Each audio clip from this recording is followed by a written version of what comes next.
Taller 3. Nosotros, taller 3, chiquillos, estamos trabajando en lo que corresponde a lo que es la identificación de peligros, ¿ya? Ahora, la identificación de peligros, de una forma u otra, nos obliga a poder entender cómo funciona algo, o entender cómo funciona un proceso. Nunca olvidar que el proceso es conjunto de actividades mutuamente relacionadas que transforman entradas en salidas. Es un concepto de proceso. Ahora, los procesos, de una forma u otra, se componen de actividades, y las actividades se van a componer de distintas tareas. Ahora, esto hay que entenderlo porque en la práctica, como esto van a ser alguna acción o alguna tarea que uno va a estar realizando, eso en la práctica es un acto. Por lo tanto, corresponde a un peligro. O sea que yo tengo que empezar a ver qué es lo que estoy haciendo o cuáles son los pasos para poder identificar mi peligro. En eso estamos correctos. Sin embargo, de una forma u otra, también empieza a aparecer también el concepto de GEMA, que es gente, equipo o herramienta, ya, materiales y ambiente. Que esto en la práctica van a formar sistemas o subsistemas, que nosotros también vamos a empezar a entender cómo funcionan, porque los equipos o herramientas, como por ejemplo una camioneta, un camión, un cargador frontal, una sierra circular, una esmilla angular, son equipos y herramientas, los cuales también van a ser un peligro, que puede ser un foco, en este caso. El material, como por ejemplo arena, el mismo ripio, el cemento, que son elementos que, o sea, la arena y el cemento, que pueden contener, por ejemplo, sílice, y la sílice puede ocasionar una enfermedad profesional, que es la silicosis. Entonces van a empezar a haber riesgos asociados a lo que es seguridad.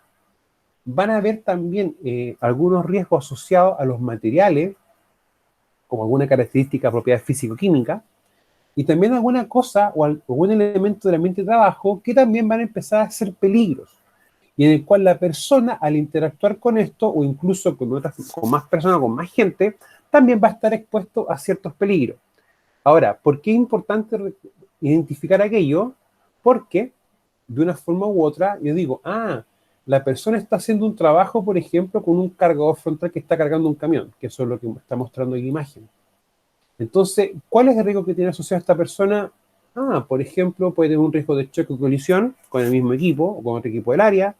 Va a estar también expuesto quizás a un riesgo ergonómico por la posición o cómo está configurado el lugar de trabajo.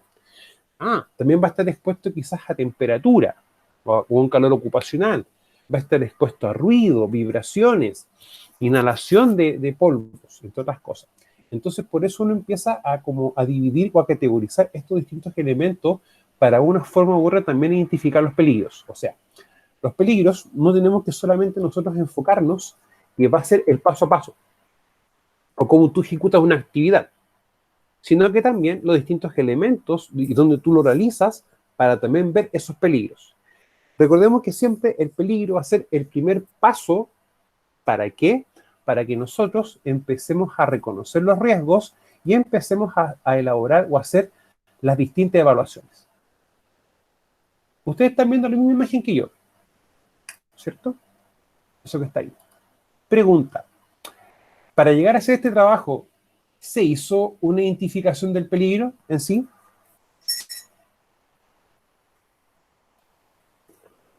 Yo creo que ni siquiera se les pasó por la cabeza.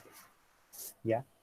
Ahora, si ustedes se van dando cuenta, esto es una excavadora, ¿ya? Una excavadora, y no tiene que ser tanto más, es como el doble de tamaño que esta, más o menos. Que la tengo, pero la tengo lejos, no la tengo a mano. Yo tengo esa misma excavadora. Ahora, en la práctica, ahí nosotros tenemos un peligro, pero un peligro bien básico. Y este peligro, ¿yo cómo lo identifico? Cuando me pregunto o digo, ¿cuál es la condición del ambiente o del lugar de trabajo que me va a generar un peligro? Y en este caso, esto implica un trabajo en esta zona. Por lógica, ¿qué vamos a decir nosotros? Para que esta persona pueda trabajar acá, tiene que estar haciendo un trabajo en altura. Porque desde el suelo a los pies del trabajador vamos a estar a una altura superior a 1,8 metros. Por lógica, trabajo en altura. Entonces ya va a tener un peligro en sí, que va a ser el acto que yo voy a realizar. Ahora, esto no es lo más adecuado. Ahora, una excavadora como esta es para remover material.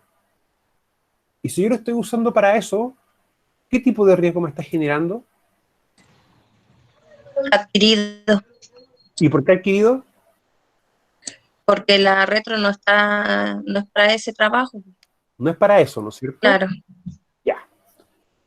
Entonces, cuando uno se da cuenta de eso, dice uno, ah, el peligro en este caso es utilizar una excavadora para lo que no debe ser. Y yo digo que estoy trabajando con un riesgo adquirido porque si la persona, el balde, por ejemplo, se suelta, va a caer fuertemente el balde y la persona va a perder el equilibrio y esta también se va a caer. Y va a tener una caída superior a 1,8 metros. Ahora, para que esto pase, en la práctica no se hizo ninguna identificación de peligro. O sea, no nos preguntamos exactamente, Javiera, no nos preguntamos nosotros para qué es lo que estamos haciendo y qué necesitamos para hacerlo.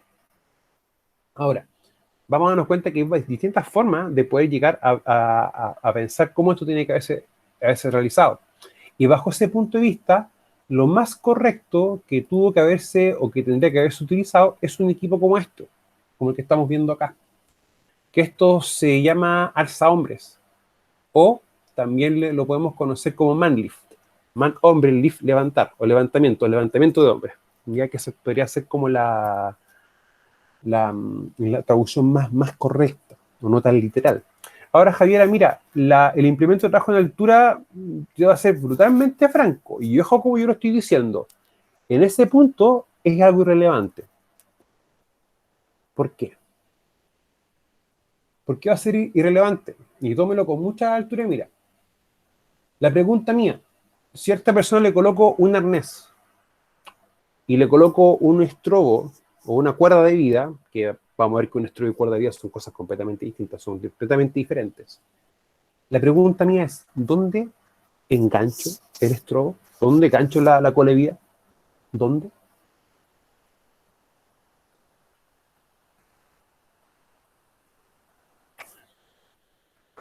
Sí, po. Ya, o sea, em, a ver, no lo tomen como que uno es preguntón, pero cuando uno va a implementar un control, yo digo, ok, ¿y ese control cómo lo coloco? ¿O cómo lo uso? Porque ¿qué pasa, por ejemplo, si yo lo coloco acá, justo en la sección hidráulica, y hago el trabajo y se me suelta, y después pasa en banda todo esto? O sea, hay una cosa que se llaman, por ejemplo, los puntos de anclaje, y los puntos de anclaje también pueden ser provisorios, que tú lo puedes sacar y colocar cuando tú estimes conveniente. Pero eso también tiene que responder a que donde yo coloco ese punto de anclaje tenga o pueda soportar una fuerza hacia abajo. Ya que en el fondo cuando tú quedas suspendido, tu cuerpo empieza a generar una fuerza hacia abajo. Y esa fuerza que va a ser igual a lo que pesa la persona por la gravedad. Entonces, ese es el punto. Ahora, yo no puedo llegar y colocar una medida de control si no verifico aquello, porque en el fondo yo no puedo colocar un control que vaya a generar otro riesgo a las personas, ¿ya? Pero eso lo vamos a trabajar más en detalle en el taller 3, ¿ya? Para que también les quede claro de aquello, o sea, vamos a ir viendo cosas que tenemos que ir desarrollando y trabajando. Ahora, hasta este punto de acá, ¿cuál es mi objetivo de mostrarle esto? Que en la práctica acá no se hizo ninguna identificación de peligro, se llegó y se trabajó nomás, o como decimos acá en Chile, hay que hacer las cosas o trabajaste la que te criaste, ¿ya? Ahora, de hecho, por el tipo de patente no es en Chile, no es una patente chilena eso, ¿ya? Pero es el tema chiquillo. O sea, no lleguemos, chiquilla, mejor dicho, que tenemos puras mujeres trabajando en la clase. Entonces, ese punto. No lleguemos no hagamos la pega para tener que hacer esto, ¿ya? Ahora, más adelante vamos a dar cuenta que esta persona, si sabe que esto no está correcto y aún así lo hace por mutuo propio, acá tenemos una negligencia por parte del trabajador. Pero si lo obligaron o hay un tema anexo a la empresa y que la empresa sabe que esto no se puede hacer y lo hace igual, ya estamos hablando de otra figura legal y otra responsabilidad civil y penales asociada a esto. Por eso es importante tomarlo en cuenta, chiquillos. O sea, no es por majadero, pero ni siquiera, no es que, Gabriela, es que ni siquiera tengan que echar la cuerda. Es donde yo le engancho. Ese es el punto. ¿Dónde lo hago? Ya, si ese es lo que tenemos que ver. Miren, cuando se pueda, ya, hacer un taller práctico ahí en la universidad, vamos a hacer un taller de trabajo en altura. Lo vamos a hacer. Yo les paso arneses, puntos de anclaje, estrobos, cuerda, y un montón de elementos, ¿ya? Para que ustedes los conozcan, los vean, vean los materiales como son, cómo se utilizan, etcétera. O sea, les paso todo eso, ¿ya? Les muestro, por ejemplo, cuándo utilizar uno, cuándo no, qué pasa con lo que es caída vertical, pero restricción de movimiento en la horizontal y varias cosas. O sea, hay varios elementos que vamos a trabajar, pero siempre y cuando la pandemia nos permita.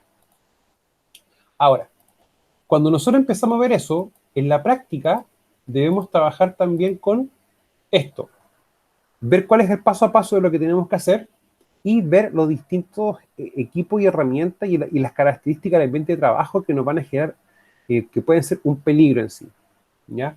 Ahora, cuando tenemos un trabajo como lo que estábamos viendo recién, que se hace en la vía pública, ahí vamos a tener también riesgos derivados del uso de calle y camino, y si estamos al aire libre, vamos a estar expuestos a radiación ultravioleta de origen solar, entre otras cosas, ¿ya? Por eso es importante que nosotros no solamente nos enfoquemos en los pasos para hacer una actividad, una tarea o lo que compone un proceso, sino que cómo lo hacemos y con qué lo hacemos y en qué ambiente de trabajo, ¿ya? Recuerden que el ambiente de trabajo es muy importante porque van a haber una serie de agentes que van a afectar la salud del trabajador. O sea, podemos tener agente interhigiénico. Por eso, no solamente nos enfoquemos en el paso a paso, enfoquémonos también en los otros elementos.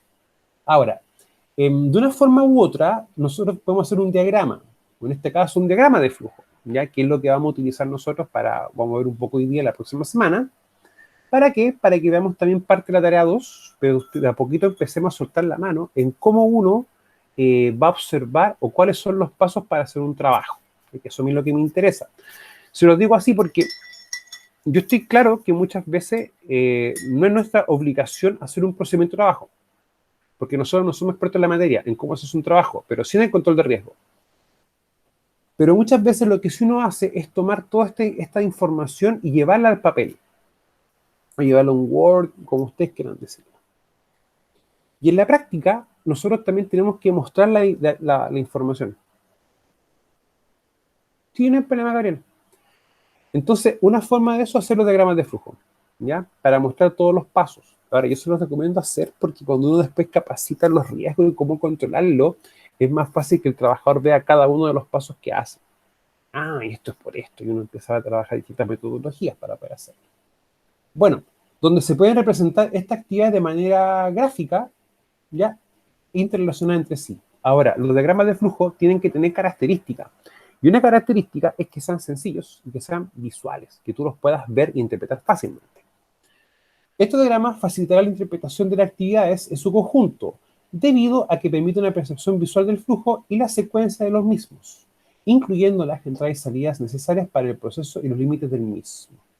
Ahora, un diagrama de flujo tiene que tener estas cosillas, o sea, tiene que tener ciertos elementos para poder interpretarlos. Ahora, vamos a empezar a trabajar con varias premisas. Independiente del idioma en el que uno pueda estar hablando, un diagrama de flujo aquí en Alemania, en Estados Unidos, en Japón, en Canadá, en Brasil, cualquier país que no hable necesariamente tu idioma, estamos viendo un diagrama de flujo. Por lo tanto, el inicio y el fin va a estar marcado por esto, toda actividad va a ser por esto, un cuadro de decisión, o sea, si por ejemplo tengo que hacer algo o lo otro, o no tengo algo o lo tengo, va a seguir un camino distinto. El flujo en sí, o sea, si es para abajo o una continuación, pues para la derecha, pues para la izquierda. Entendiéndolo, o sea, a mi derecha y a mi izquierda. No es que usted viendo la red, o sea, usted viendo una perspectiva todo distinto los ángulos. Un documento, si es necesario utilizar un documento, y si tenemos, por ejemplo, alguna base de datos o algo en relación con aquello. Ahora, para efectos de trabajo, vamos a utilizar este y este.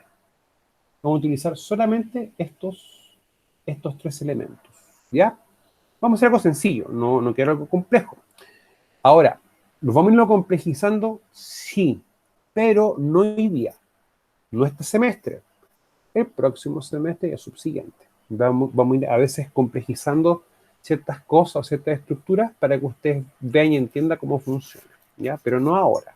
Me interesa que primero lo comprendamos. Ahora, cuando vamos a hablar de peligros, esta es la primera etapa. o una de las primeras actividades, es ver lo que estamos haciendo. Y la segunda etapa es ver cómo lo hago, o describir los distintos componentes del GEMA. Y eso es pregunta de prueba, para que lo tengan bien en mente. Acá tenemos un ejemplo de algo para retiro de productos químicos. ¿Ya? Ahora, esto está bueno, pero está malo. Vamos a agrandarlo un poquito. No importa que no lo veamos en su totalidad. Pero antes de agrandarlo, vamos a empezar a ver cierta estructura que tenemos acá nosotros. Primera instancia, está marcado el inicio, donde yo empiezo. Y segunda instancia, está marcado el término o el fin de este. ¿Ya? O sea, parte por un principio y termina con un final. Tiene lógica eso. ¿Ya? Pero no tiene...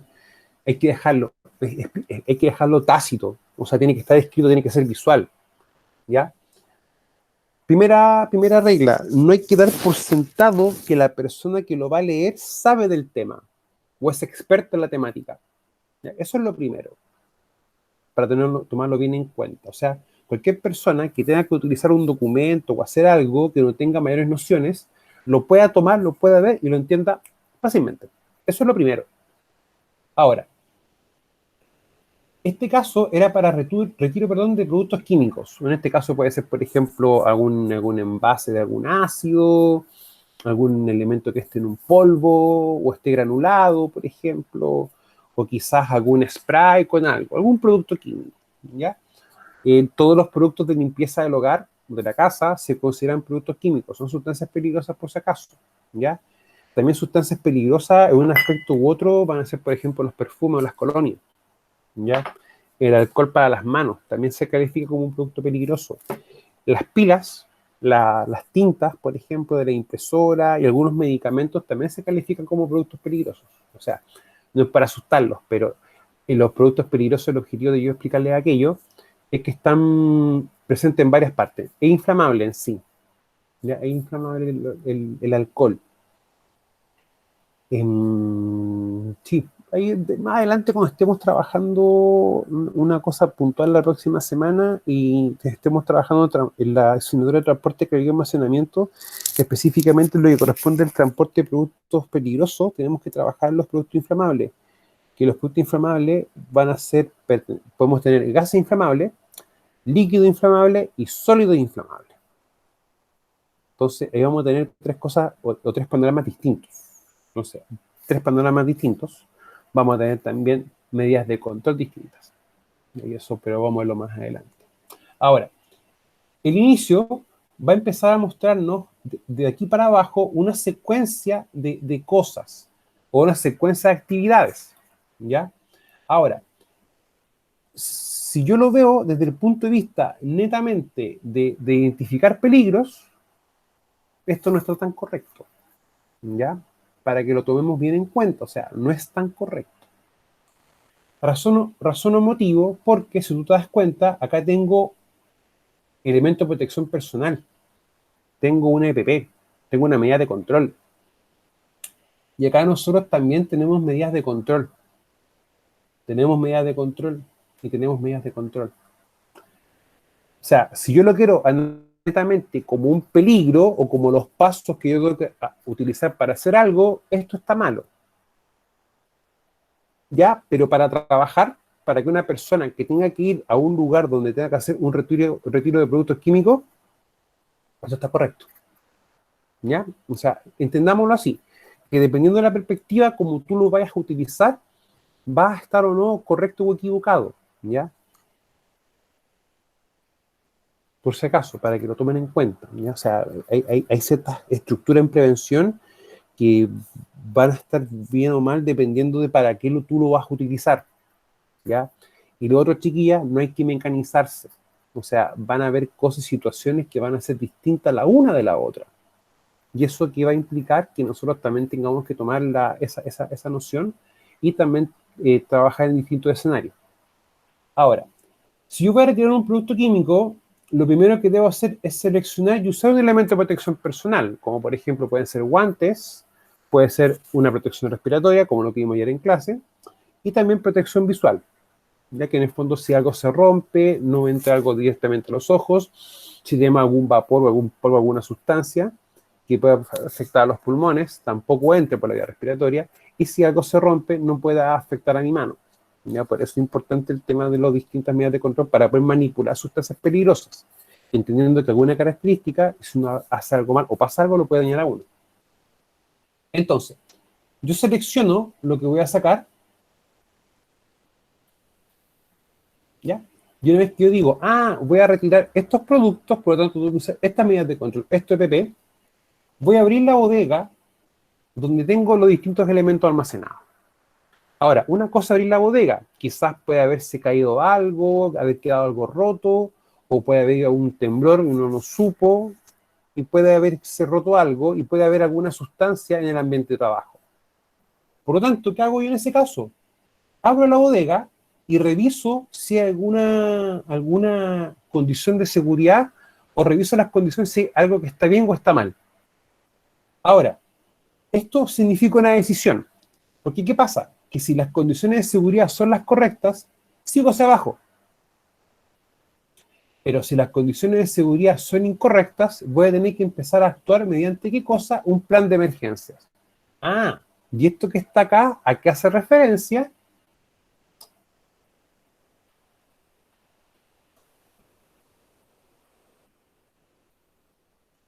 Hace referencia a un documento.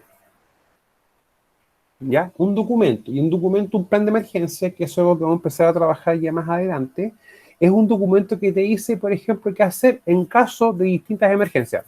Tiene lógica eso. Pero, por ejemplo, ¿qué pasa si en tu empresa hay un incendio? O, por ejemplo, qué hacer en un caso de sismo o un caso de terremoto. Si estamos trabajando en una empresa de transporte, ¿qué hacer en caso de un choque o colisión? Cosas así. ¿Ya? O sea, te va a dar pautas de cómo trabajar cuando ocurre un evento. Ahora, los planes de emergencia, es importante tenerlos, sí. Ahora, les puede pasar algo que ustedes después quieran decir, oye, pero no hay ningún cuerpo legal que me dice que yo tengo que tener un plan de emergencia. Consulta técnica. Un terremoto, un incendio, es un peligro y un riesgo, ¿no es cierto? Chicas, ¿sí? Ya. Si yo tengo un riesgo, ¿debo aplicar o debo tener alguna medida de control? ¿Sí? Por lo tanto, para yo poder administrar una emergencia como un incendio o algo relacionado a aquello, debo tener un instrumento, y ese instrumento es el plan de emergencia. ¿Ya?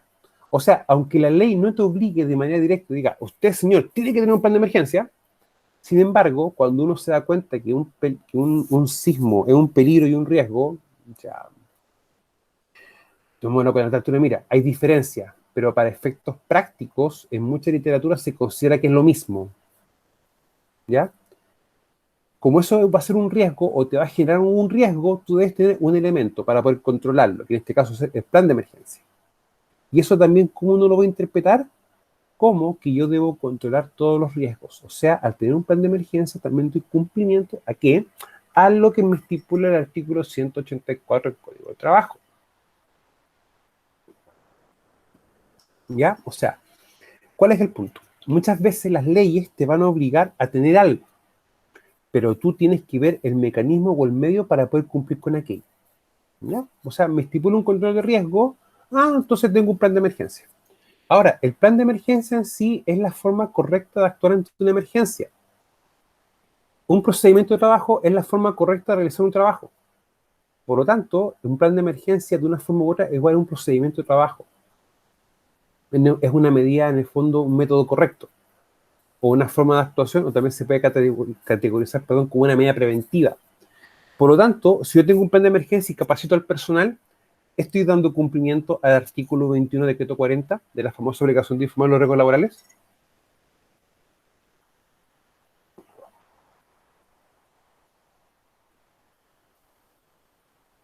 Chiquillas, consulta, ¿vieron el decreto 40? Si yo tengo un plan de emergencia, y un plan de emergencia en sí es un procedimiento de actuación ante emergencia, y los procedimientos, de una forma u otra, son los métodos correctos de actuación o de realización de un trabajo.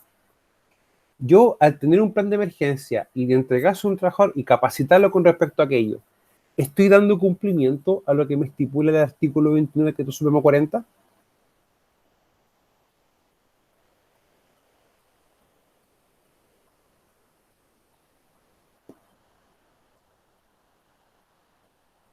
No creo, es un sí. ¿Ya? Es un sí. Chiquillas, ¿han revisado ese artículo, el 21 del 40? Artículo 21 del Decreto Supremo 40, ¿lo han hecho? ¿Lo han revisado?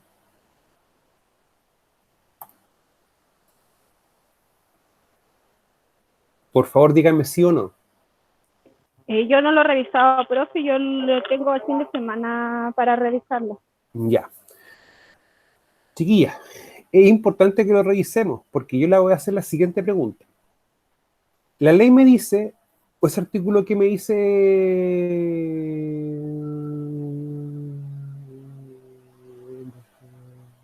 Sí, eso es correcto. Eso te ayuda, te lo define un plan de emergencia.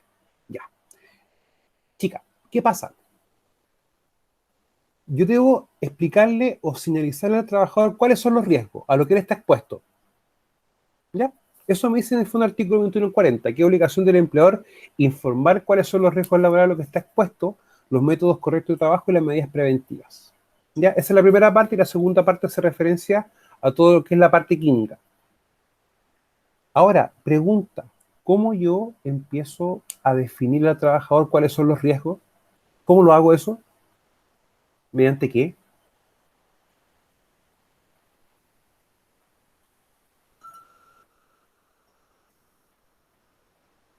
La identificación de peligro. Exactamente.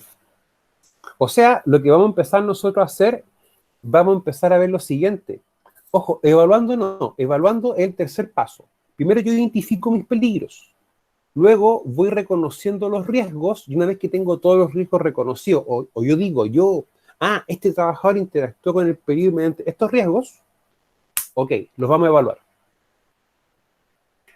Entonces, yo para, en el fondo, decir cuáles son los riesgos y evaluarlos, debo primero identificar mi peligro. O sea, debo empezar a hacer estos trabajos. Ver qué es lo que estoy haciendo, de una forma u otra, y otra forma es también ver cómo se va a comportar el GEMA o cuáles van a ser los elementos presentes en el trabajo. O sea, esa es la lógica de esto. Por eso es que tenemos un ramo específico de esto. No es por otro motivo, chiquillos. Chiquillas en este caso, porque hoy día exactamente de puras mujeres. Bueno, siempre son las más responsables de mi asignatura, así que no me extraña eso. Y es bueno que sea así. Habla bien de ustedes. Bastante bien. Ahora, si ustedes se van dando cuenta, ahora viene la segunda pregunta. ¿Existe alguna forma o algún documento legal que me diga, ok, tú tienes que hacer esta metodología y esta es la forma de evaluar, de identificar los peligros, reconocer y evaluar los riesgos? ¿Existe algo concreto que me diga, esto hay que hacerlo así?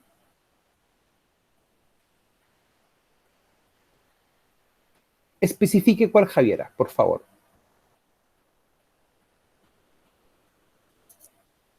Nombre del libro o el cuerpo legal.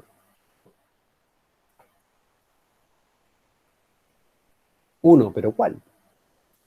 Nombre exacto, preciso.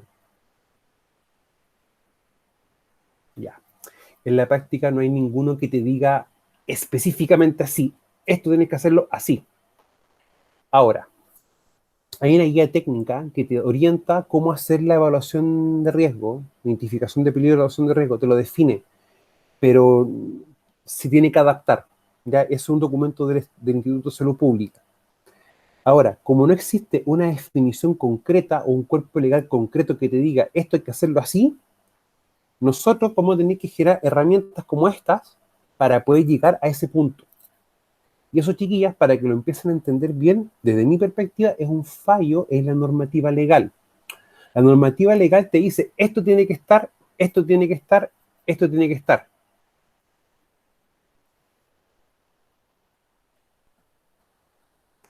Es que ese es un tema. O sea, las leyes están para permitir o prohibir. Pero el punto es esto.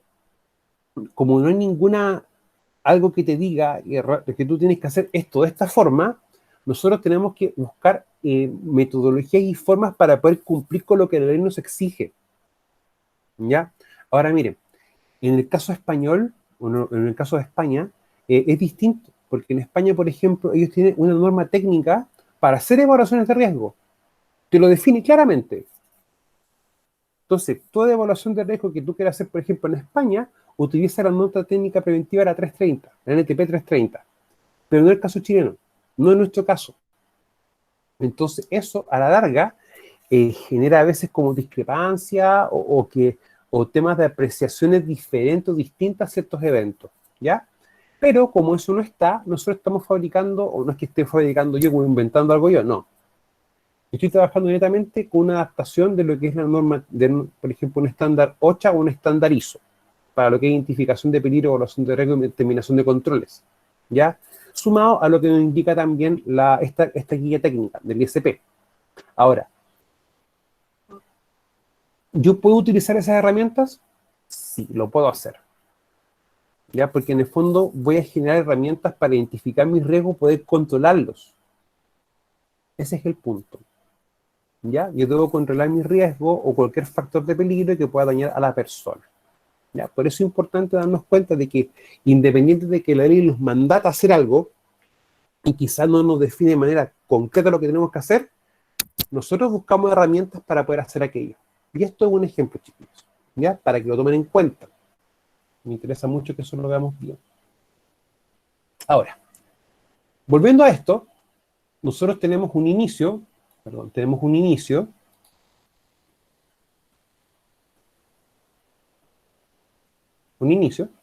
¿ya? Y partimos con el inicio y luego empezamos a hacer las distintas actividades. Y llegamos a un punto que tenemos un cuadro de decisión, sí o no.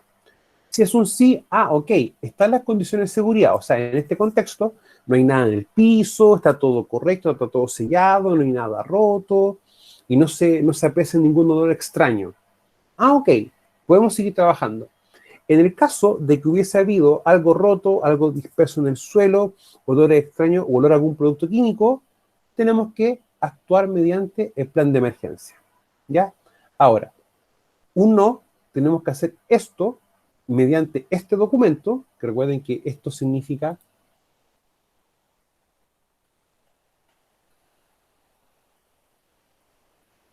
¿ya? Que en este caso es un procedimiento. Ahora, si es un sí, vamos a tener que seleccionar, utilizar un elemento, ¿ya? Que en este caso va a ser un EPP, un elemento de protección, o sea, perdón, a seleccionar lo que vamos a tener que sacar. Perdón, ahí me ocurrió un bucle. Ahora, acá tenemos un tema. ¿Qué pasa si lo que queremos sacar es mayor o menor a 25 kilos, 25 kilogramos? ¿Y por qué chiquilla los 25 kilos? ¿Alguien sabe por qué?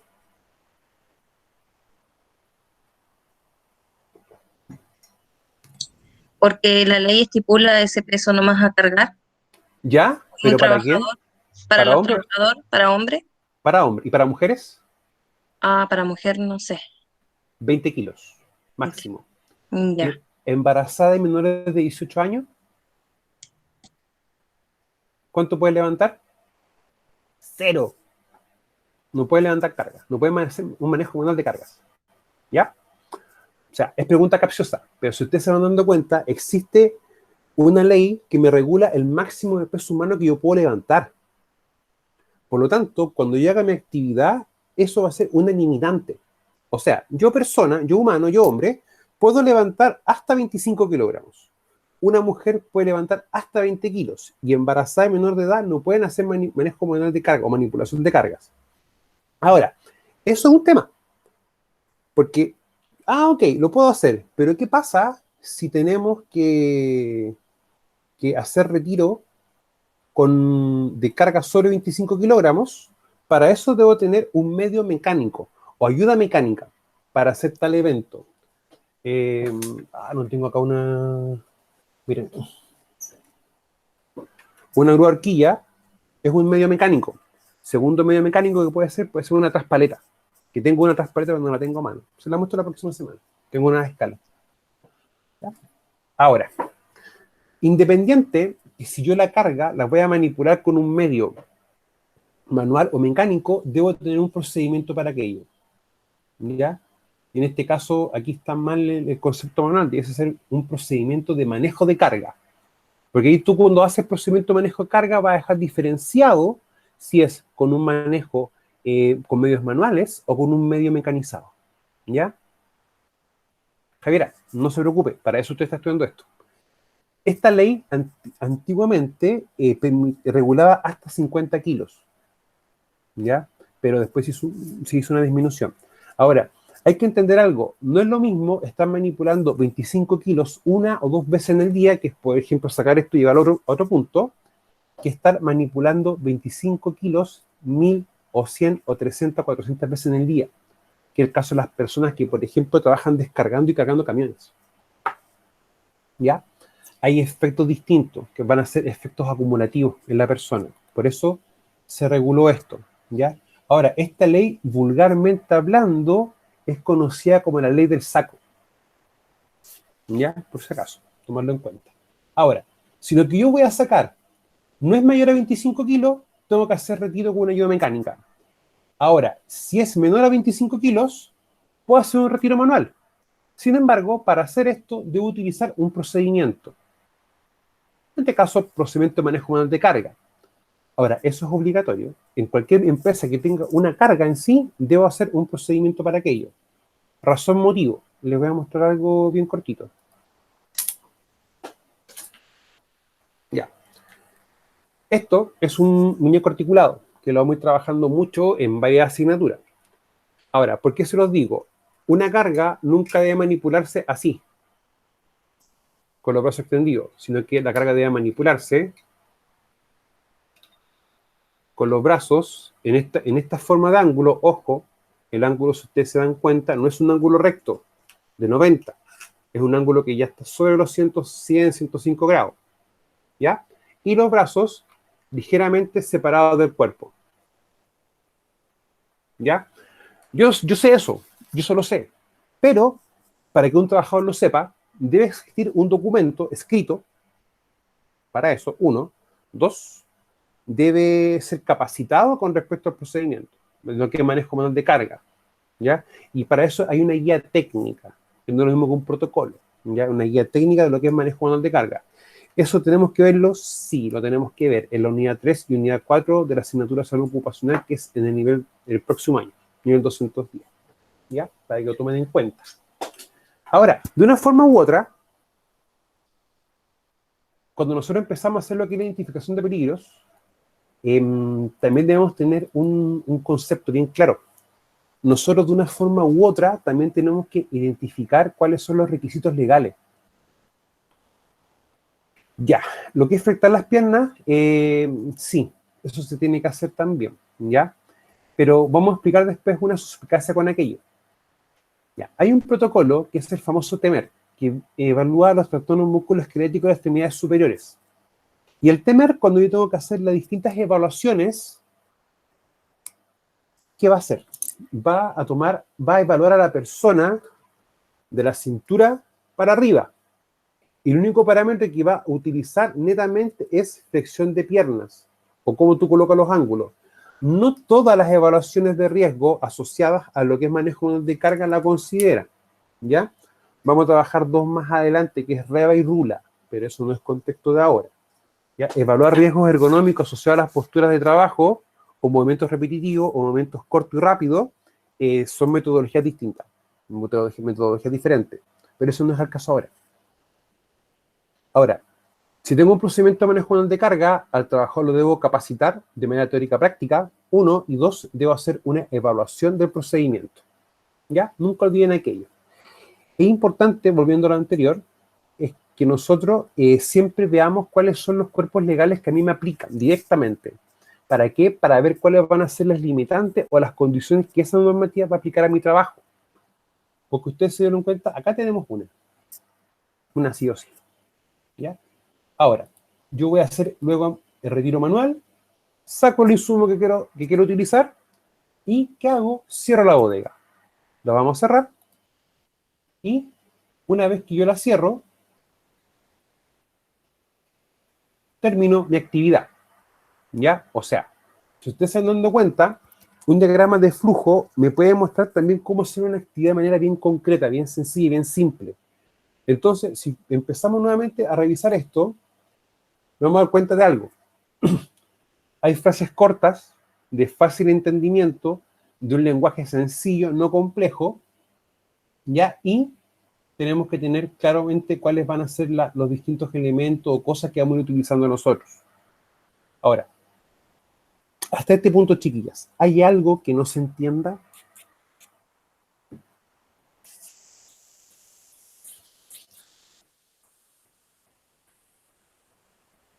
Porque ahora vamos a construir uno. Más ratito vamos a construir un ejemplo de esto, ¿ya? Para que vean cómo se hace también.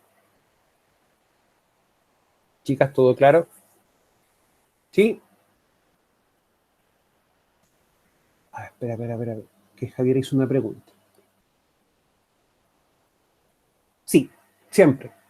Por lo mismo, Javiera, lo que pasa es que estos diagramas de flujo, la simbología o lo que significa cada una de las formas es universal. Ya se tiene que, cualquier persona tiene que entenderlo. Tiene que entenderlo, ¿ya? O sea, ya, yo siempre coloco el siguiente ejemplo. ¿Qué pasa si yo tengo una empresa en la cual tengo mitad y mitad de personal que habla español y personal que habla inglés, por ejemplo? El procedimiento va a ser el mismo, va a ser exactamente igual, con la única diferencia que debo tenerlo en español y debo tener en inglés. ¿Ya? Por lo tanto, yo si tengo un procedimiento independiente del idioma y coloco diagramas de flujo, debe estar sí o sí. ¿Ya? Y una persona que hable otro idioma va a entender que esto es un cuadro de decisión, va a entender que esto es un inicio y esto es un término, y va a entender que esto es una actividad y va a entender que esto es un documento. ¿Ya? Ahora, en consejo, en idioma inglés, tienen que empezar a manejarlo. ¿Ya? Motivo 1. Hay muchos estándares de seguridad que están en idioma inglés. 2. Gran parte de los procedimientos de uso de maquinaria o elementos así del fabricante vienen en inglés, aunque el fabricante está obligado a entregar un procedimiento en español de uso del equipo. ¿Ya? Y hay distintos elementos, como por ejemplo estos libritos cuando ya estamos viendo, cuando uno desarmaba o abría un envase de filtros, por ejemplo, hay mucha información que también está en inglés, aunque están obligados a proporcionarlo en dos idiomas. De hecho, yo cuando lo abro, está en inglés, está en español. ¿Ya? Para que lo entiendan así. Ahora, se los recomiendo porque hay mucha bibliografía, mucha documentación, mucho libro que está en inglés. ¿Ya? ¿Y por qué eso los digo? Porque tenemos, por ejemplo, la NIOSH, ya que la NIOSH es como la Organización de Seguridad y Salud Ocupacional de Estados Unidos, que tiene muchos estándares y muchos elementos de protección respiratoria, y también asociado a lo que es riesgo químico. El estándar de la NFPA, National Fire Protection Agency, que te define parámetros para el caso de incendios, por ejemplo, y también parámetros para el transporte y almacenamiento de productos químicos. Y también para lo que es trabajo en caliente, o lo que implica trabajo de soldador y cosas así. Entonces, hay muchos estándares que están en inglés. Se los digo por experiencia propia. Yo cuando hice mi memoria de ingeniería, el 60% de la documentación para mi trabajo de memoria estaba en inglés. ¿Ya? Así que se los digo, porque aunque ha pasado el tiempo, tenemos San Google, un traductor de Google, que es bastante bueno, pero igual uno tiene que leer. Ya se los digo así. Ahora, no olvidar el tema del GEMA, ya que esto lo vamos a seguir trabajando en varios ramos y en el mismo taller. Ya más adelante vamos a empezar a hacer ciertas cosas o ciertos trabajos para que ustedes estén claros cómo identificar estos elementos. Ahora, estos elementos, independiente del paso a paso, el paso a paso de la actividad que tú hagas va a tener que utilizar igual equipos o herramientas o materiales. Entonces, es importante entenderlo porque estos también van a originar ciertos peligros. Ahora, lo otro importante es que no solamente cuando uno utiliza el GEMA es para determinar las causas de los accidentes.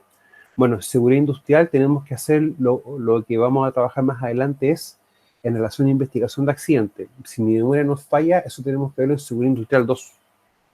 Y ahí vamos a empezar a hacer análisis causa-efecto, árbol de fallas, para determinar qué fallo hubo de una de estas 4 componentes, ¿ya? Para ir determinando bien las causas de un accidente. O sea, no solamente utilizamos el GEMA para identificar los peligros, sino que también tenemos que identificarlo para ver los fallos o que originó o causó un accidente. ¿Ya? Ahora, descripción de los procesos característicos de una ficha. Esto es importante hacerlo así. Yo le voy a ser bien franco. Esto existe, esto está por bibliografía. Sin embargo, no es muy común y habitual ver algo así. O sea, muchas empresas tienen, cuando tienen los manuales de todos sus procesos, actividad y tarea, lo tienen, ¿ya? Uno coloca cosas así, sí, pero por ejemplo los procedimientos de trabajo, cuando uno describe los materiales, equipo y herramientas a utilizar para hacer el trabajo, ¿ya? Pero así tácito como esto, yo que trabajé lo vi muy poco, muy poco, ¿ya? O sea, se lo digo así bien para que también lo tomen en consideración. Bueno, en una ficha de proceso siempre vamos a tener estos distintos documentos, distintas cosas. Ahora, esto es importante sí, pero no es tan relevante en este punto. Ya, esto nuevamente, esto lo vamos a trabajar un poquito, chiquilla, cuando estemos trabajando en taller 2, en lo que es evaluación de riesgo. Ya, ahí vamos a tener que trabajar una serie de elementos de acá, para que también lo tomemos en cuenta. Ahora, no se asusten en el taller ese, cuando empecemos a utilizar Excel. ¿Se acuerdan que el martes de seguridad hicimos un taller de Excel aplicado a los indicadores? ¿Frecuencia y gravedad? ¿Sí? Ya. Más adelante, en taller 2, voy a también enseñar a usar Excel, pero para varias cosas. Para, por ejemplo, hacer evaluaciones de riesgo, para seguridad, eso utilizamos probabilidad por consecuencia, y también para hacer comparaciones, cuando tenemos que, por ejemplo, evaluar ruido. ¿Ya? No sé, chiquillas, si ese día le gustó cómo hicimos el taller, si se entendió. Eso me interesa que que me digan. ¿Sí? Ya. Miren, para su tranquilidad, vamos a utilizar Excel, sí, pero con metodologías así. Y se van a dar cuenta que es súper sencillo utilizar Excel. ¿Ya? Para que no pierdan el temor a eso. ¿Ya? O sea, a veces yo sé que tienden a confundirse a veces. Gracias, chiquillos, por ese comentario. Ahora, los diagramas de proceso y diagramas de flujo van a ser distintos, porque en el fondo el diagrama de proceso te muestra toda la actividad en secuencia ordenada. En cambio, en la ficha de proceso te hace, como lo que te muestra acá, o como mostraba acá, perdón, una descripción completa del proceso en sí. Todo lo que tenga relación con aquello, ¿ya? Ahora, hay un tema con esto. Quizás no lo desarrollemos ahora, vamos a desarrollarlo más adelante. Sin embargo, es importante que de a poquito empecemos como a incorporar ciertos conceptos, y un concepto muy importante es el dueño del proceso, o el dueño del área. O sea, por ejemplo, yo sé que tengo un proceso que tengo un dueño, que él es responsable de eso, y que quizás yo voy a tener que hacer alguna actividad como alguna reparación en eso. Cuando eso empieza a pasar, empieza a aparecer el concepto de dueño de área. Por lo tanto, muchas veces para poder ingresar a algún lugar debo solicitar el permiso al dueño del área, ¿ya? Para que también lo tomen en consideración. Ahora, vamos a empezar a trabajar, chiquillas, con los diagramas de flujo, ya para poder también trabajarlos bien. Ahora, ¿qué es exactamente un diagrama de flujo? Hola Raquel, ¿cómo estás? Buen día. Ya. Después no se olvide de poder ver lo que hemos visto antes, ya, ver el video, para que no quede tan colgada con lo que hemos visto. Ahora, chiquillos, ¿qué es un diagrama de flujo en sí? Perdón, chiquillas. Diagrama de flujo o flujograma, que es lo mismo, consiste en expresar gráficamente las distintas operaciones que componen un procedimiento. O también podemos decirlo nosotros que van a ser las distintas actividades que componen un proceso, o también un ordenamiento de las tareas que componen una actividad. ¿Se acuerdan cuando, Raquel, no se preocupe, si estamos todos claros que han habido temas de internet, hay temas con la energía eléctrica y varias cosas, ¿ya? A mí me interesa nada más que después, cuando puedan ver los videos, si no, no pueden asistir a clase, ¿ya? Para que después, cuando hagan las evaluaciones, no se lleven sorpresas de que, o yo reciba quejas de que no está la PPT, ¿ya? O sea, yo explico la PPT en clase, netamente para eso, chicos. Ahora, ¿Se acuerdan que un día vimos un proceso de cómo hacer una reja y que el proceso de reja tenía distintas actividades y que cada actividad tenía una secuencia de tareas? Ya, eso es lo importante también de tomar en cuenta de un diagrama de flujo. Y yo puedo especificar todas las actividades, pero también puedo, ¿qué hacer? Tomar una actividad y ver cuáles son las tareas. Y eso yo lo puedo ir secuenciando, lo puedo ir ordenando. Ahora, yo puedo hacer diagrama de flujo de lo que yo quiera, ¿sí? Desde pintar una puerta, desde cómo estudio, desde cómo hago la cama, cómo hago el aseo, cómo lavo ropa, ya cualquier cosa se puede dar un diagrama de flujo. Ahora, ¿por qué es importante esto? Porque de una forma u otra nosotros tenemos que generar herramientas de fácil entendimiento, ¿ya? Ahora, eso también tiene una lógica. ¿Por qué? Nosotros en prevención de riesgo, o yo cuando ejercía, yo ahora me dedico 100% a hacer clases, no estoy trabajando como experto en prevención, por si acaso. O sea, yo me dedico felizmente a hacer clases. El 1 de abril de este año cumplí 4 años acá en la universidad, de hecho. Mira, más que un procedimiento, es que a ti te indica los pasos que tienes que tú ejecutar, que tienes que hacer. Eso es lo importante, que en el fondo, yo tengo que fabricar una puerta. Es un procedimiento quizás para fabricar puertas, pero cuando uno hace el diagrama de flujo, es como lo más concreto que tú vas a hacer. En el fondo te coloca todos los pasos. Es más visual para el trabajador, ¿ya? Ahora, siempre hay una queja que yo tenía cuando trabajaba. Y de hecho fue una de las primeras cosas que aprendí trabajando. Álvaro, tú sabes lo que es prevención, tú sabes hacer prevención, pero por favor, hace cosas que los trabajadores entiendan. Y utiliza un lenguaje, tranquila Gabriela, y utiliza un lenguaje, pero que los trabajadores entiendan, ¿ya? Porque eso lo digo, chiquilla. Muchas veces vamos a tener barreras, y una barrera es el lenguaje, ¿ya? Y uno tiene que utilizar palabras a veces, ¿para qué? Para que el trabajador te pueda entender. Eso es lo primero. Yo digo, es una de las premisas básicas para mí en prevención de riesgo, el generar herramientas o generar documentos o actividades de fácil entendimiento, ¿ya? Y cualquier persona, de una forma u otra, que sepa leer y escribir, lo comprenda de manera fácil y sencilla, ¿ya? Eso es el punto, chiquillo. O sea, no utilicemos a veces cosas tan complejas. O cuando hagamos capacitaciones, o hagamos una charla de seguridad, que son cosas distintas, se van a dar cuenta que el vocabulario que muchas veces uno utiliza con los trabajadores es distinto que el que utiliza, por ejemplo, con jefaturas, ¿ya? O formas de comprender distintas las cosas, ¿ya? O sea, ojo, eso no es quizás ni bueno ni malo. Hay que entender de que van a haber niveles distintos de comprensión de las cosas, ¿ya? Eso me interesa que ustedes lo vean y lo entiendan bien. Ahora, ayuda a designar cualquier representación gráfica de un procedimiento o parte de este. El flujograma de conocimiento o diagrama de flujo indica o representa el flujo de información de un procedimiento. Ahora, muy importante esto, a veces cuando uno tiene que hacer un plan de emergencia también. Plan de emergencia, por ejemplo, ¿qué pasa si yo detecto una emergencia? ¿Cómo doy aviso? O si, por ejemplo, uno detecta que hay una persona desmayada, ¿cómo ver, por ejemplo, si la persona tiene signos vitales?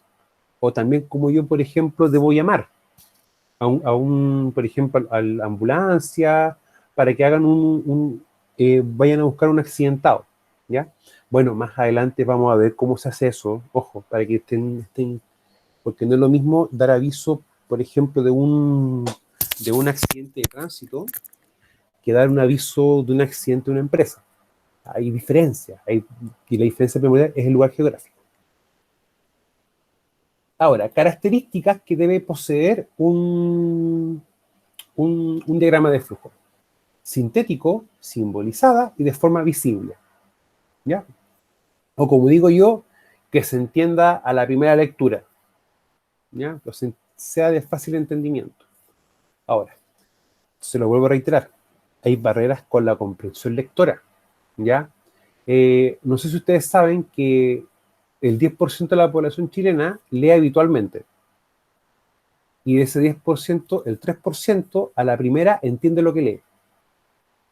Por eso es importante esto, ya que sea generar herramientas para como poder como subsanar esa falencia.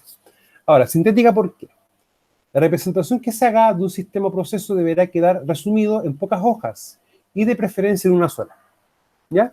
Ahora, si yo me puedo pasar a hacerlo en 2 hojas, sí. Y para ese caso utilizamos esto, un conector. ¿Ya? Y le voy a explicar cómo funciona aquello. Simbolizada, ¿por qué? La aplicación de la simbología evita anotaciones excesivas, repetitivas y confusas su interpretación. O sea, si yo coloco, como en lo que estamos viendo acá, esto, yo sé que eso es un documento. Yo sé que eso es una actividad. Yo sé que eso es cuando algo inicia o termina.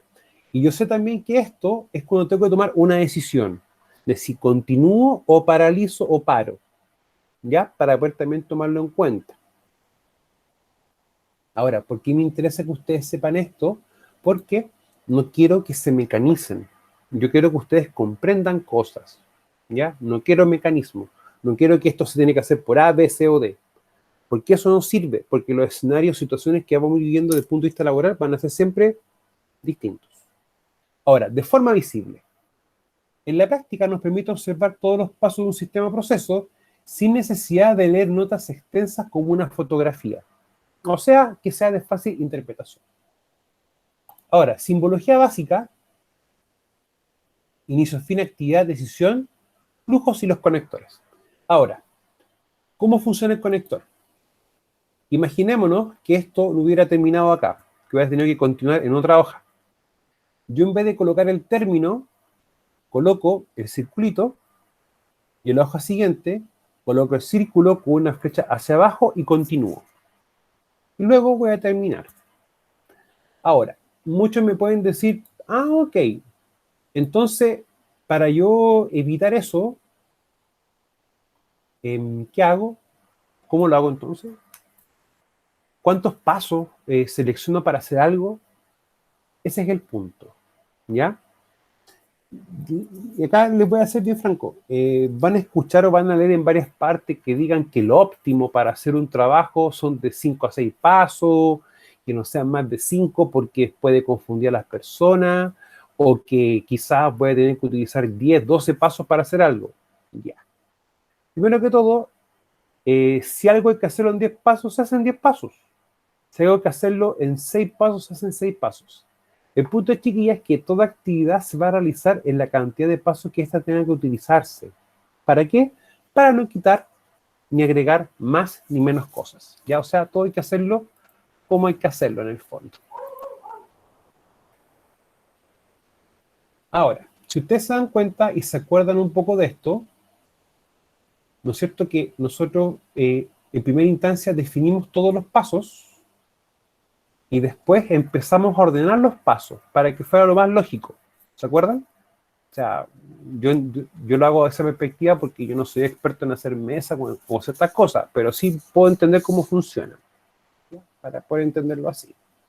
Ahora, cuando nosotros vemos la PPT, hay un taller. Y la tarea también me parece que algo similar a esto. Ahora, eh, vamos a hacer ahora un diagrama de flujo. Vamos a hacerlo, ¿ya? Pero, ¿de qué hacemos un diagrama de flujo? ¿De cuál de estas 4 cosas, chiquillas? Por favor.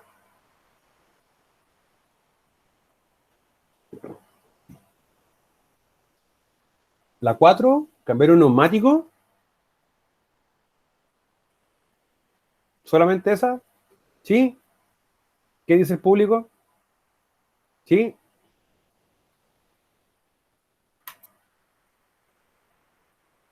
La 1, cambiar una ampolleta. ¿Ya? Va ganando la 4, cambiar un neumático. Ya, vamos a hacer la 4 entonces.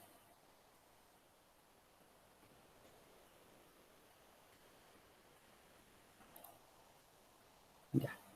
Entonces, antes de empezar a hacer todo esto, primero veamos lo que hay que hacer. O cómo se cambia el neumático. Ya. Pregunta, ¿alguno de ustedes ha pinchado un neumático?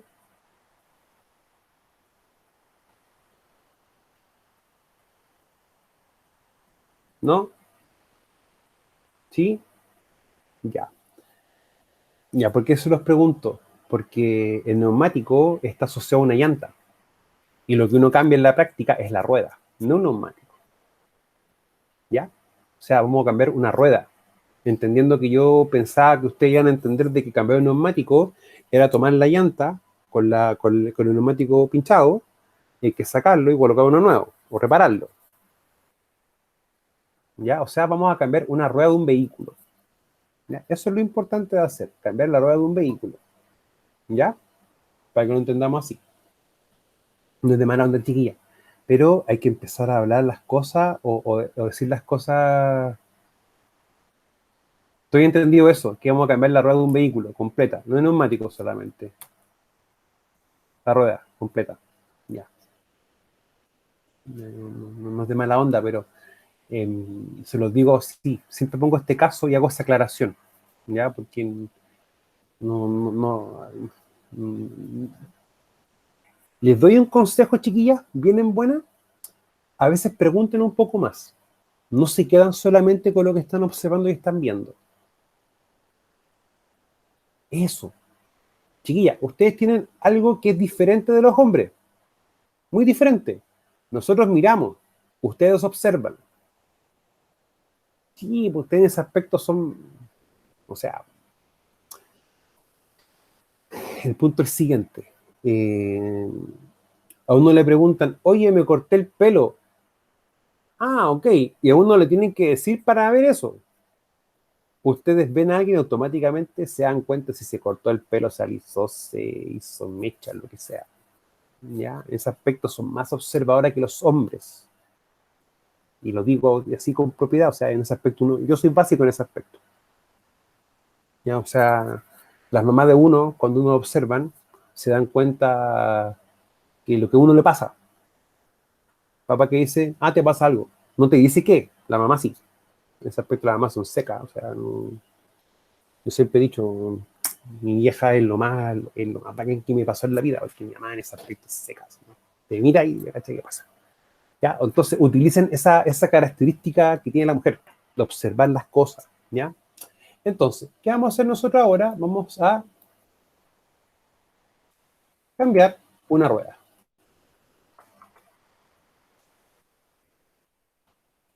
Vamos a hacer eso.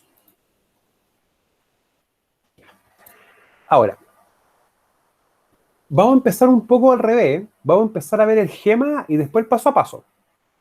¿Ya? Vamos a empezar a ver eso, gema. Entonces, gema.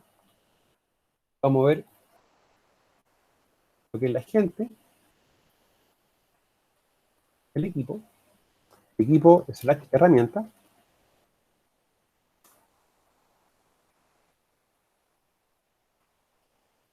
el material,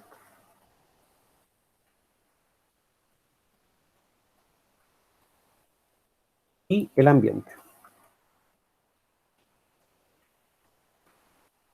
Ya. Ahora, ¿por qué vamos a ver esto primero?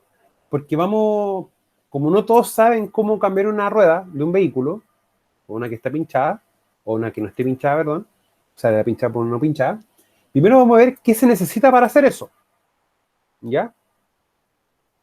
Por si acaso. ¿Ya? O sea, empecemos a activar la curiosidad. ¿Ya? Seamos curiosos en este sentido.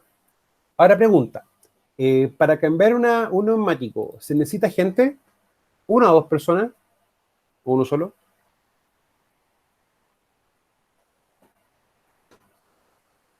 Vamos a ser una persona.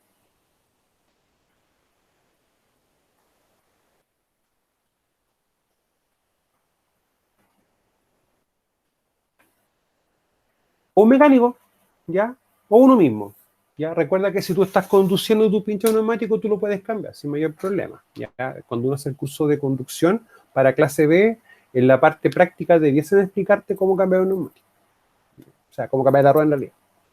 Ya, en mi pasado, pero como en otra oportunidad. Ya. Ahora pregunta, ¿con qué equipo y herramienta vamos a cambiar o colocar una rueda nueva? O cambiar una rueda. Una gata, llave de tuerca, ya.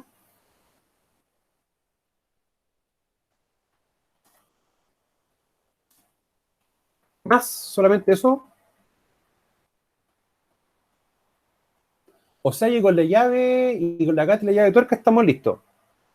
Ya, el repuesto es otra cosa. Vamos a darnos cuenta que no es la rueda en sí, no es equipo ni herramienta. El material va a ser la rueda de la rueda, ¿sí? Rueda de.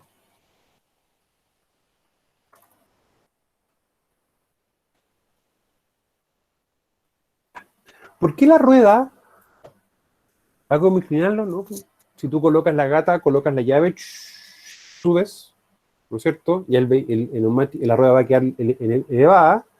Y luego que tenemos que empezar a hacer, empezar a soltar los pernos, o sea, las tuercas, sacamos las tuercas. No, pues, si vamos a cambiar un neumático, pero el de repuesto tiene que estar operativo. Ya los triángulos,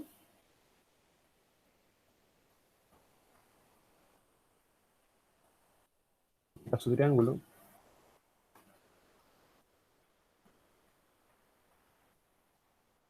ya, ojo, los triángulos tienen que estar. Es uno de los elementos de seguridad básica que presenta un vehículo, aparte del botiquín y todas esas cuestiones. Pero eso tenemos que verlo más adelante, sí, lo vamos a ver en la asignatura de transporte, carga y almacenamiento. Ya. ¿Por qué la rueda es material? Me explico. Yo para poder cambiar una rueda necesito equipo y herramienta, que en este caso va a ser la gata y la llave. ¿Ya? Pero resulta que la rueda va a ser lo que yo saco y lo que yo coloco. Es el material en el que tú vas a estar trabajando. ¿Ya? Por ejemplo, voy a preparar mezcla. Para preparar mezcla necesito carretilla, pala, un huevito. Esos tres van a ser mi equipo de herramienta. Pero el material, agua, cemento, arena, ripio. Son los materiales, en el fondo lo que tú vas a hacer. Por lo tanto, yo ya sé ya que el material va a ser la rueda, porque es lo que yo voy a estar trabajando en sí, ¿ya? Para entenderlo de esa forma. Y el ambiente va a ser, por ejemplo, la carretera, ¿ya? Una calle. Ya. Chiquillas, algo que se me olvide o que no considere acá, si son tan amables, por favor.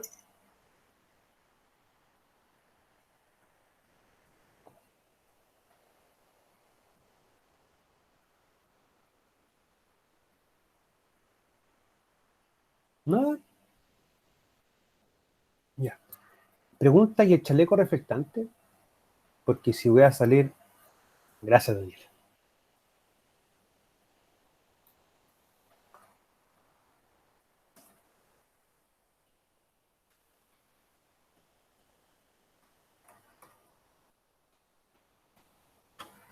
Ahora, tenemos todo ya, ¿no es cierto? O sea, yo ya sé que para poder cambiar una rueda por una pinchada por una no pinchada, de una forma u otra necesito tener esos elementos. O sea, yo ya describí el gema a utilizar para hacer aquello. O sea, ya sé con qué equipo y herramienta y qué material voy a poder cambiar. ¿Ya? Para poder tomar eso en cuenta. Ahora, ya tengo el gema. Tengo que empezar a ver los pasos. ¿No es cierto? ¿Cuáles son los pasos para poder cambiar una rueda? ¿Ya? Ahora, no nos pongamos límite o cantidad mínima de pasos o máxima, sino los pasos que nos salgan. ¿Ya? Para poder también tomar eso en cuenta. Entonces, ¿cuál sería el primer paso para poder cambiar una rueda?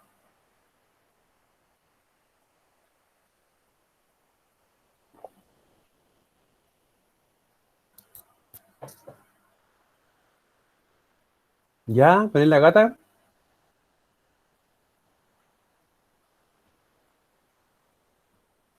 Pregunta.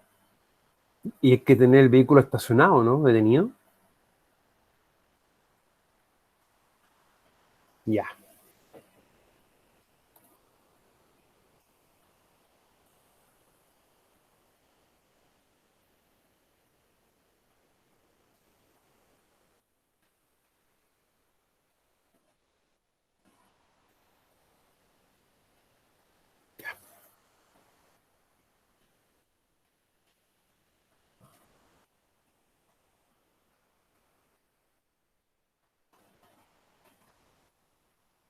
Ojo, detener y estacionarse es lo mismo.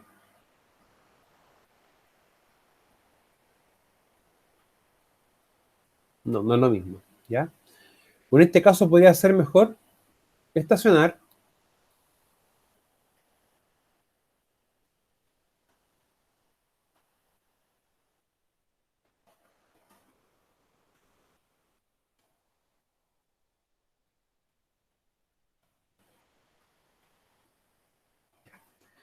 ¿Cuál sería el segundo paso, chiquillas?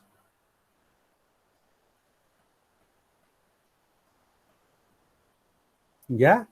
Estacionar el vehículo y colocarle, frenarlo o engancharlo. ¿Sí? Porque si yo estaciono el vehículo y está frenado, ¿ya? Ya coloquémoslo. Igual coloquémoslo.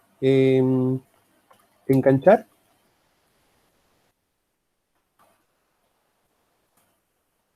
y colocar cuña. Cuña en el fondo para que no se mueva. Cuña. Encender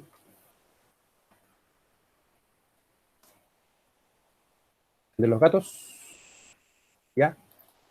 Cuarto paso sería exactamente de unidad. ¿Ya? Colocarse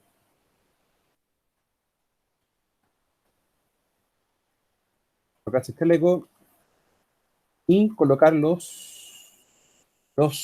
triángulo, o colocar los triángulos. ¿Ya? Colocar los triángulos. ¿Por qué Javier sería el paso 2? Explíquese.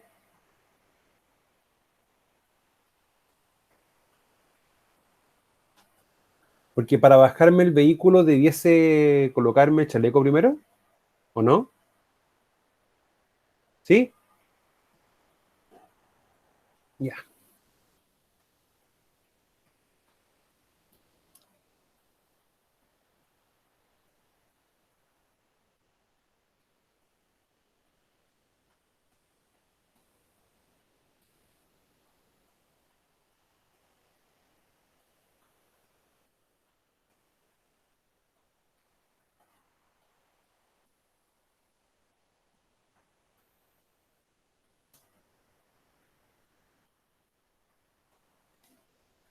Encender más que una luz de emergencia, chiquilla, más que el gato. Es como... Ya, es una luz de emergencia. Enganchar.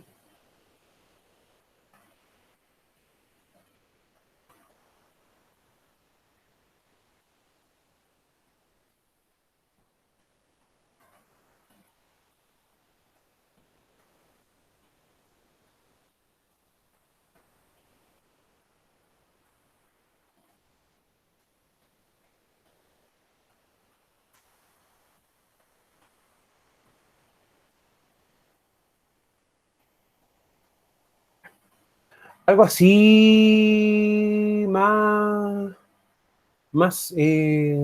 Javiera Italia. Estacionar vehículo, hacer luz de emergencia, enganchar, colocar el chaleco y colocar puño y triángulo. ¿Sí? Ya. Ahora pregunta, ¿el triángulo a qué distancia se coloca del vehículo? ¿Más o menos?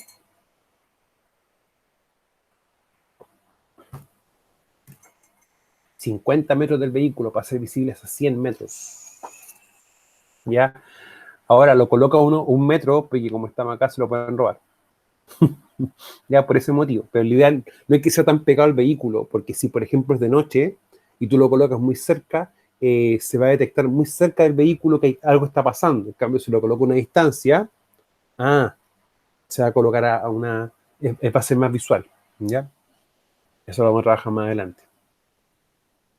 Ya, entonces colocamos cuña y triángulo. Luego, ¿qué debemos hacer ahora? Sacar herramientas y repuestos, ¿no es cierto? Ya. Oye, pero si yo pongo la gata, ¿cuándo la saco? Ya. O sea, chicas, si ustedes se están dando cuenta, primero estamos colocando, definiendo los pasos para después hacer esto. ¿Ya?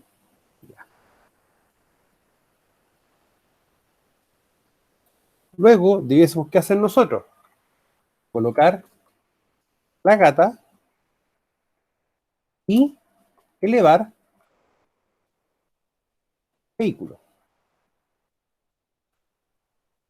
¿No es cierto? Entonces, si colocamos la gata, empezamos a hacer este ejercicio ¡shum! Y lo elevamos.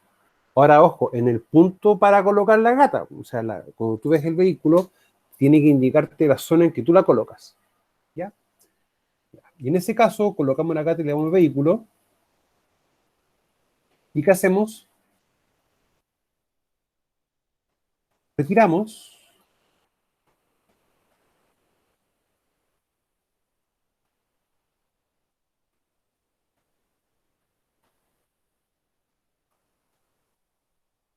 Retiramos rueda pinchada, ¿no es cierto?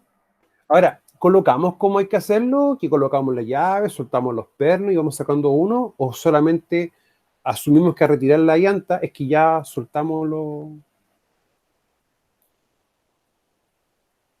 A lo mejor soltamos... Soltar.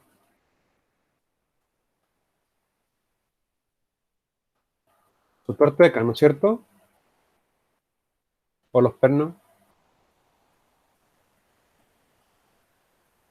¿No serán tuercas, chiquillas? Ya las tuercas, sí. Perno otra cosa. Ya.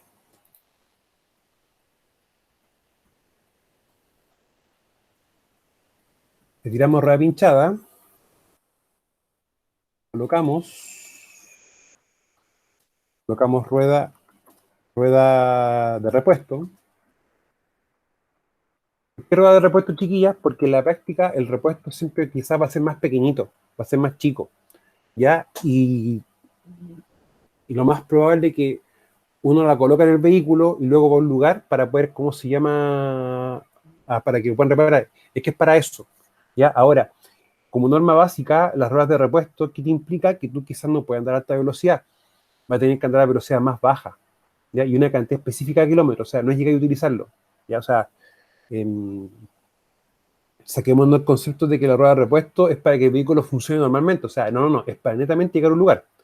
Y aparte que el neumático de repuesto está prácticamente nuevo y no va a tener el mismo desgaste que los vehículos, o sea, que los neumáticos del vehículo que tiene puesto. Entonces, eso hace también que se produzca un problema mecánico en el largo plazo. ¿Ya? Entonces, colocamos la rueda de repuesto y apretamos las tuercas. ¿Cierto? Y las tuercas las aprieto todas seguidas o tengo que ir haciendo, o sea, apretarlas y luego empezar a hacerlo cruzado, ¿no es cierto, chiquilla? ¿Sí? Sí, se apretan un poco cruzadas y después se saca la gata y ahí después se apretan bien ¿No es cuando está cierto? la rueda ya en el piso, claro. Ya. ¿Ven, chiquilla, que de una forma u otra saben hacerlo, pero no saben ordenar los pasos para hacerlo? ¿Ya? Ya. Entonces, apretamos las tuercas, retiramos, retiramos la gata, o sea, en este caso, bajamos el auto,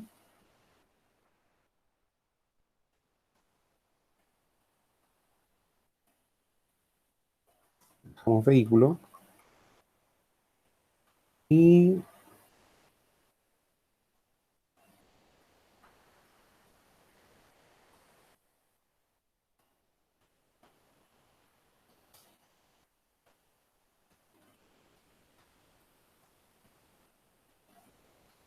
y hacemos un reaprete, ¿no es cierto? Reapretamos.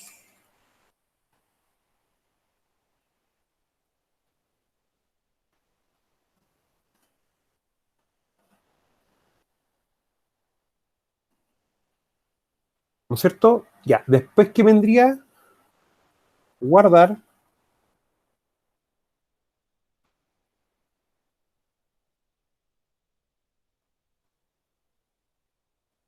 Herramientas, gata, y neumático y rueda.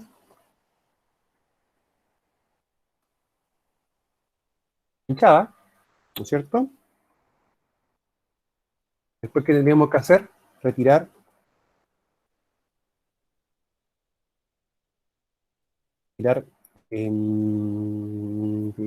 triángulos y cuña.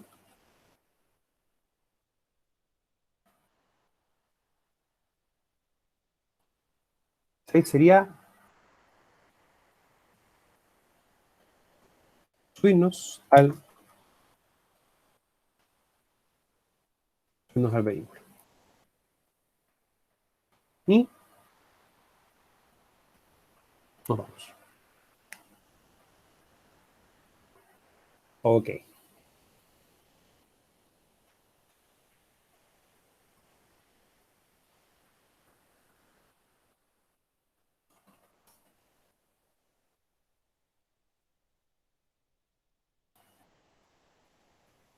Profesor, ¿Sí? una consulta en la parte de ambiente, igual se puede colocar, por ejemplo, que no puede ser en una curva o que tiene que ser uno estacionarse en un lugar que sea visible y no estar, no sé, a la vuelta de una curva o que no haya espacio suficiente.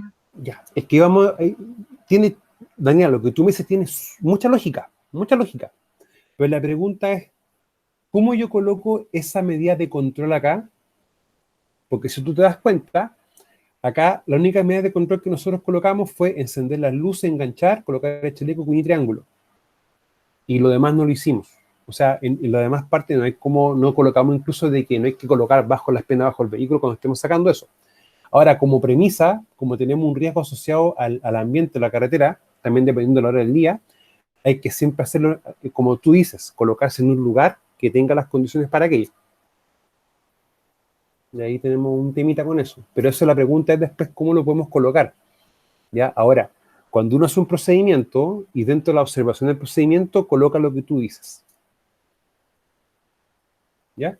Ahora incluso podría ser estacionar en vehículo en lugar adecuado. Y eso a veces, ojo, es un problema. Tengo la carretera y lo que está al lado es la berma, ¿no es cierto? Consulta, ¿todas las bermas son iguales en cuanto a distancia y material o son todas distintas? Son todas diferentes, ¿no es cierto? Son todas distintas. Ya. Bueno, cuando tengamos el ramo de transporte lo vamos a ver bien específico a eso, no lo vamos a comentar ahora. Ahora, pregunta. ¿Implica pocos pasos el retirar un neumático pinchado, una rueda pinchada y colocar una rueda, ok? Son varios. Ya.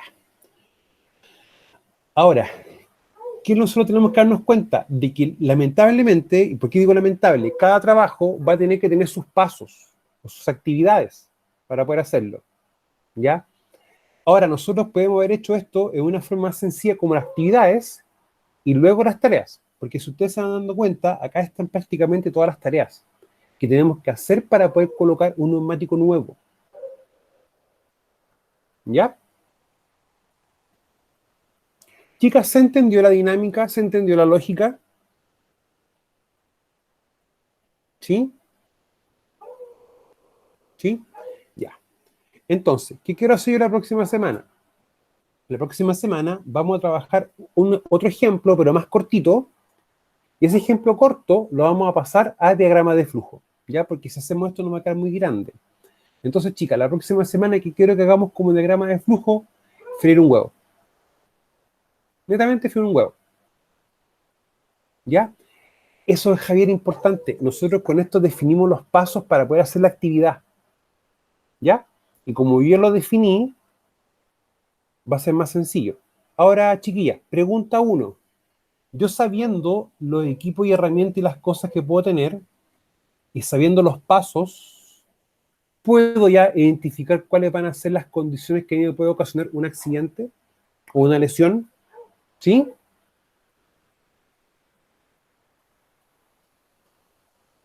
Ya. O sea, chiquilla, nosotros ya en este punto estamos empezando a identificar peligros. Ahora, más adelante vamos a tener que empezar a ver, por ejemplo, por qué estas herramientas nos van a generar un peligro, o sea, cuáles van a ser las características para, para tal evento, ¿ya? Entonces, chicas, ¿se entendió? ¿Ya tienen consulta, tienen dudas?